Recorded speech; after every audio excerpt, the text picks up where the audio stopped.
Hello everybody, this is Toni Turner and welcome to the market now as of about 10:30 a.m. Eastern on Friday, March 11th.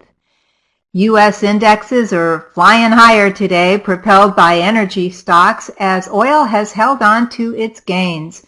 Crude prices rose more than 2% so far today after the International Energy Agency said oil prices might have bottomed as output in the United States and other non-OPEC countries was beginning to fall quickly.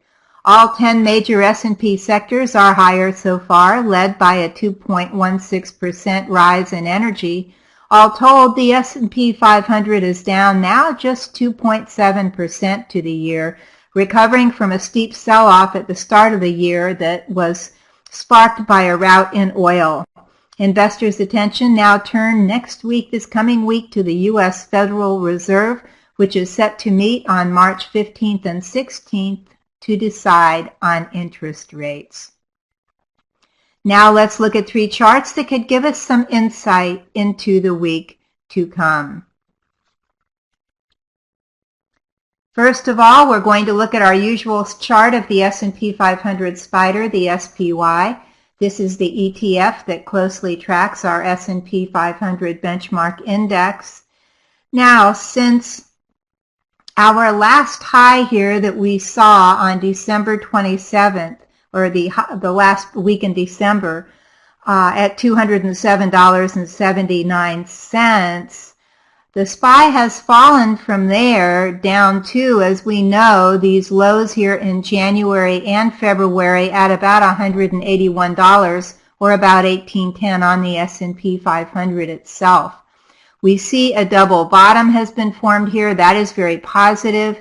We see that since these February lows at about 181, the SPY has moved back up over its now still falling 50-day moving average, but rising 20-day moving average, which is red, moved back up. And the last time we talked 2 weeks ago, the SPY was still fooling around down here around 195. And I remember saying, if the SPY could break higher from here, that would be a good thing. And so it has, and that's been very positive.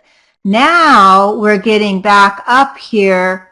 The SPY is getting back up into the arena.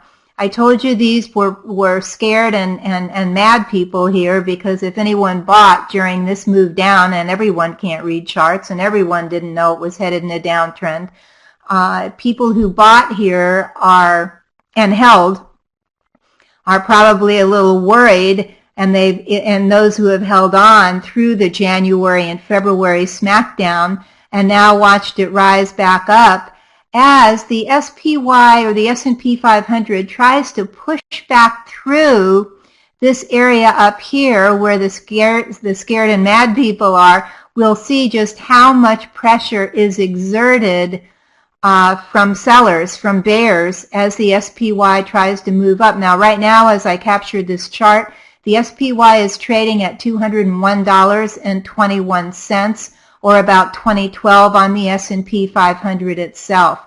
As you can see, we have a very narrow range candle. The SPY is gapped up today and then kind of stayed there. It's trading right beneath the 200-day moving average, the black line here, which is coming down slightly overhead. That comes in here right now at about $202. So now we've had a magnificent move up. Question is, can the SPY continue to hold here? Does it have to meet up with some of these bears over here and their selling pressure, or is it strong enough to absorb that and move up back up into the 205 area and hopefully even higher back toward 210?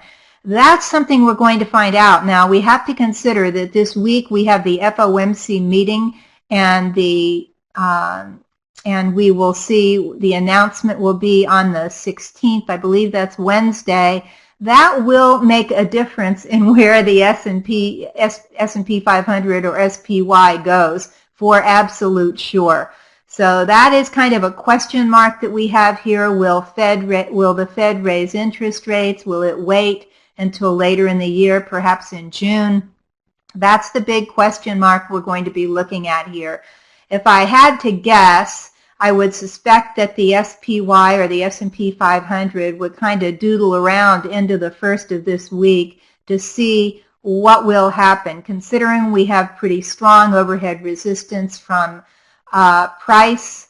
We can see here, back here, that gap up from the end of last year is still in force. That gap is. We have the 200-day moving average. We have a whole lot of potential resistance, and we have the Fed meeting. So with all that said, I would guess that the SPY will doodle around here. However, one never knows, and that's certainly part of the excitement of being in the market. So let's hold that thought. We have support here at 197. We have more support at 195 or 1950 on the S&P 500 itself. So we have a question mark here. And if it can move up and over the 200-day moving average, that will be bullish and fantastic. And if it has to kind of wander around first, that's certainly logical considering the move it's made. Now let's go on and look at the more of the tech stocks. PowerShares QQQ follows the Nasdaq 100 index. This has got a little different of a pattern. As we can see here, when I grabbed this chart, the Qs were trading at $105.63. Now the PowerShares Qs are made up of, again, the Nasdaq 100. Top components would be Apple, Microsoft, Google, Amazon. The big momentum stocks in the Nasdaq 100 index pretty much lead this index around. Now what we see are the Qs are back over their rising 20-day moving average, the red line, have managed to move above the pretty still falling dramatically green line, the 50-day moving average. We know the Qs moved down here to just below 95. In February, we have kind of our line in the sand here where we definitely do not want the Qs to go below. We can see here, if it plays out, and it hasn't been official yet, but if it plays out, we can see an inverse head and shoulders here, which is actually very bullish if it breaks out. Now, in order to break out, the QQQ has to rise above and close above and stay above 106. Again, it's at 105.63 right now. Has to go up over 106, stay above it, and keep going. And if it can do that, then potentially we could have a rise up to 112 or higher. Now, we also have the 200-day moving average overhead here at 108. We also have the Fed meeting next week. So, and the Qs are very in tune to interest rates because most of these companies, of course, these large cap companies, mid cap companies in the PowerShares Qs, many of them do have to borrow money and interest rates are important to them. So let's see here if the Qs kind of noodle around between 104 and 106 this week. If they have the strength to move and the power and the demand to move up over 106 and over 108, that will be very, very bullish. I would more likely think that with the Fed announcement coming that they would stay around between 103 and 106. But again, we will have to stay tuned to see if that happens. Our final chart today is under the radar. This is something that we might want to, if it plays out correctly, nibble on and perhaps hold on for the longer term as we move into the summer months. This is the PowerShares Global Water Portfolio, symbol PIO. The Global Water Portfolio is based on the Nasdaq OMX Global Water Index, companies that conserve and purify water for homes, businesses, and industries. This ETF is rebalanced quarterly. Top components in it come from utilities and industrials, then materials, healthcare, and IT. Top names, and we may not have heard of some of these. I haven't heard of the top one, which I don't know if I'm saying correctly, is Geberit AG, Veolia Environment, Ecolab, Pentair, and American Waterworks, which I've had a position in some time. Excuse me. The PIO made a low back here, made a low in January and pretty well matched it in February of $18.16. Now we know that back in May it was trading at $25.25, but like any equities ETF that included industrials in it and healthcare, they have been driven down. So it looks like here it's made, the PIO has made a double bottom. It has moved back up over its red line, the 20-day moving average. Just now the 20 is crossing over the 50. So I certainly wouldn't want it if it moved below, say, 19 here. That would be a tight stop, 19 down to 1850. But I'm going to watch it here because, again, we're moving into the summer months.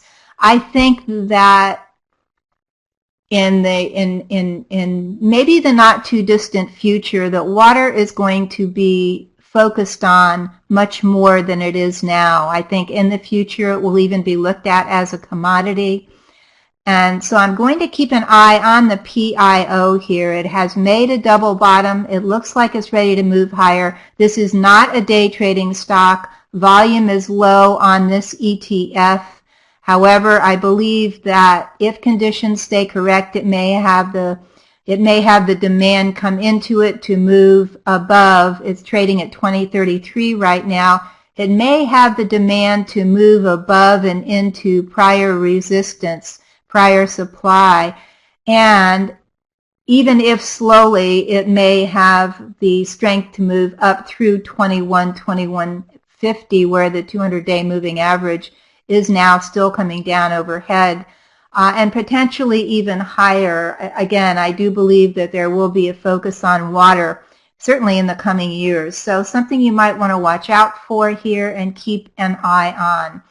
PowerShare's Global Water Portfolio, PIO. And now, on to next week's economic reports. But first, please join us this coming Monday online from 4:30 to 6 p.m. Eastern for our next session of Toni's Market Club. We'll talk about which side of the market to trade, have a mini trading lesson, and I'll give you stocks and ETFs that may become ripe for high potential trades. This is a low-priced, high-value opportunity to learn more about the market, become a smarter trader, make more money, and actually we have a fantastic group of people in Toni's Market Club, so you'll enjoy that as well. Please join us. For those who cannot attend our live session, no problem. The recording of our session is available to all of our members a few minutes after the session ends. And now for the coming week's economic reports. On Monday, we don't have anything of importance. Tuesday, we have Empire Manufacturing and the PPI. Wednesday, we have, that's the important day, building permits, housing starts, the CPI, crude inventories, and yes, the FOMC rate decision, which should come in at about 2 p.m. Eastern. Thursday, we have weekly jobless claims in the Philly Fed, and Friday, we have the Michigan Sentiment Report.